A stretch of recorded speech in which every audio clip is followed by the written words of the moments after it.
everybody.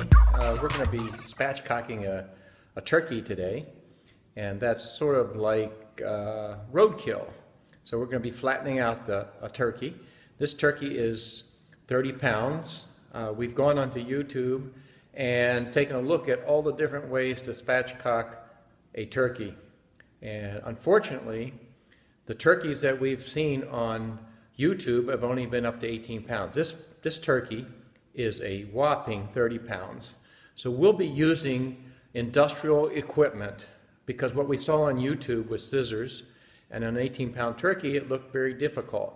So we're going to be using some heavy equipment, electrical equipment, hydraulic equipment, man equipment to spatchcock this turkey. So join me and learn how we spatchcock the turkey with industrial equipment. Okay, we're here in my shop, and I'd like to go over the tools that we'll be using today. Some of these tools are backups in case the first tool doesn't work. Instead of using scissors, we're using a DeWalt 20-volt lithium-ion charged battery sawzall that will be used to cut the backbone from the turkey. In case the sawzall doesn't work, we have a chainsaw, and this is our last resort. Because using a chainsaw, as you know, has oil that lubricates the chain, and we're concerned about the oil getting into the turkey and maybe adjusting the flavor of the cooked turkey. So these tools are our main tools, and I'll show you in a moment our hydraulic equipment.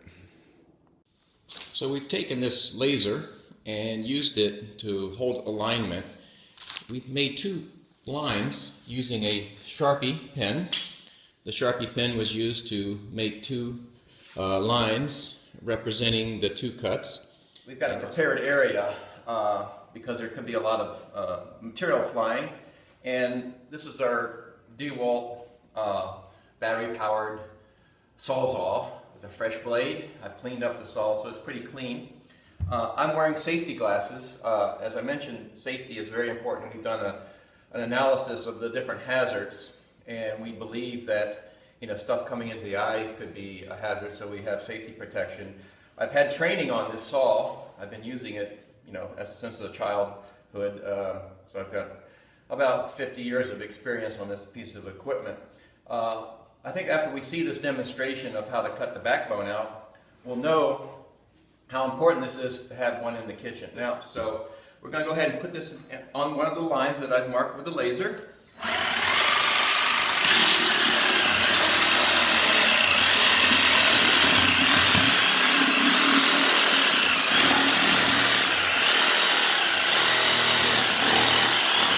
Okay, that's one cut. Now, that took less than a minute. So we're going to cut the other side.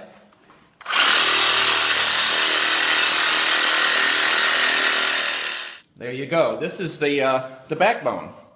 So you can see all the different things that we've cut through, different cartilages, bones, and all the gristle. So I can't imagine cutting that out on a 30-pound turkey using a pair of scissors. And we're going to take this over to the sink. And in the sink, we're just going to take this little brush here and clean that blade. So next Thanksgiving, we'll save this blade for next Thanksgiving, so it's all ready to go, it's all clean and sanitary. So there you go. This is a Milwaukee sawzall. It's called the Wrecker. So this is what you must have in the kitchen. This is the breastbone, and we're going to have to apply a pressure and try to break this bone. Now, as we saw in some of the other YouTubes, they used their hands, but this turkey is much too big to break this bone by hand. And some people used a big hammer. We'll certainly have to use the hammer or even a sledgehammer if our hydraulic system doesn't work. And we'll be moving on to that phase in a moment. So for our hydraulic equipment, we'll be using a Caterpillar 416D. This Caterpillar backhoe, as it's called, is our brute force.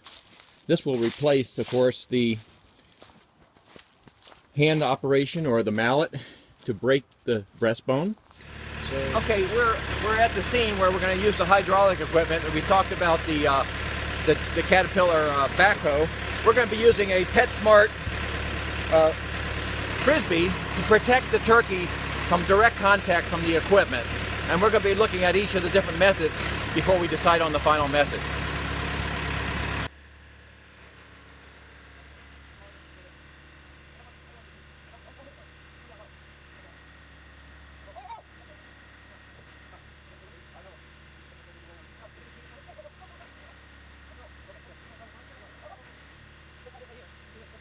Oh, no, this is Oh, that's got to be yeah.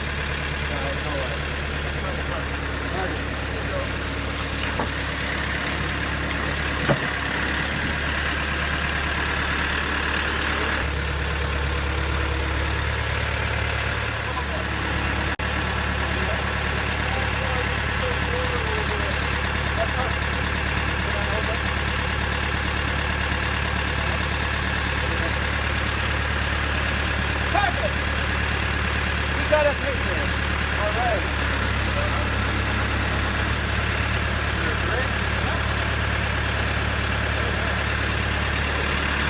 Oh yeah, look at that. Oh yeah. That's perfect.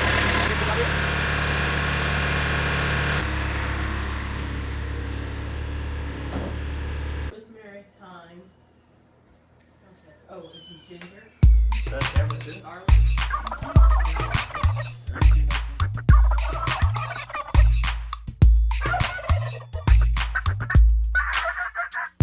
It's a special for Thursday in late November. The Indians and Pilgrims. Yeah, you remember. We celebrate the holiday by getting real fat. I require 3 cc's of gravy. Stat! Gobble! Till you wobble! Gobble! Till you wobble! Gobble till you wobble. Marshmallows, yams, and delicious cream corn. I've been gobbling and wobbling since the day I was born. Potatoes from the box, man, that's so weak. Mash those suckers up and it's time to feast. This ain't shaking bacon, I didn't help. It's a 12-pound turkey, keep the duck before myself. Gobble till you wobble. Gobble till you wobble. Gobble till you wobble. Beautiful place settings all around the table. Thanksgiving is a time for which I am thankful. My friends, my family, and Turkey Day football. This holiday's a time to be enjoyed by all. But this wine and turkey make me want to nap, so let's pass the mic to Pilgrim Pat. Let me take you back to 1621. I teach you all about the history, son. From scurvy to smallpox and Mayflower's rough. Try crossing the Atlantic, you know that's tough. The Indians came and lent to help.